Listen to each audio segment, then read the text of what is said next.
In today's video, I'm going to teach you how to use tags on Ticktick. Tags are a powerful way to organize your tasks, making your workflow more efficient and your to-do lists more manageable.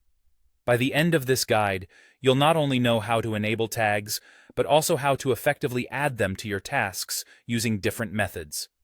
So, let's dive right in and start by ensuring that tags are visible in your Ticktick interface. First things first, let's enable and view tags. Now, tags might be tucked away initially, hidden on the sidebar. To change that, you'll need to access your settings. Whether you're on your desktop or mobile, look for your profile avatar or the settings gear icon. Once you're there, navigate to the settings menu and select Smart Lists.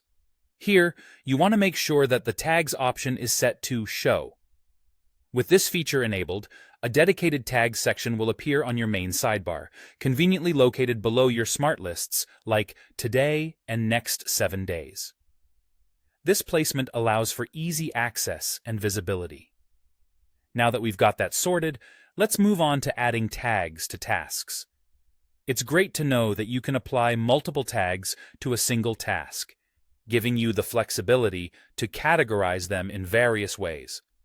Let's explore a few methods to integrate tags seamlessly into your daily task management.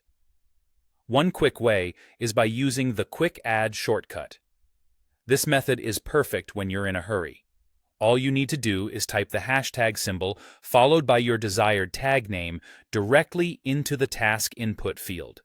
For instance, if you're tagging something for home, you might use hashtag home, or if it's a quick task, you can use hashtag 5 minutes.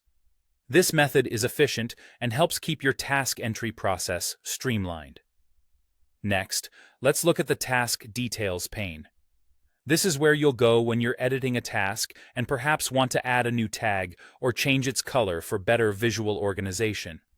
Simply click on the tag icon or the tags field within the task details. From there, you can select an existing tag or, if you want to create a new one, type it in and hit enter. This capability allows you to expand your tagging system flexibly as your needs evolve. Lastly, for those using the desktop or web versions, you can use the drag and drop method. This is especially handy if you like a more visual approach to organizing your tasks. Just drag a task from any list and drop it onto an existing tag in the sidebar. This method can be very intuitive for those of us who love seeing their tasks placed neatly under specific categories. And there you have it. By mastering these techniques, you'll find yourself effortlessly navigating through your tasks, all neatly organized with the help of tags. Happy organizing, and see you in the next video.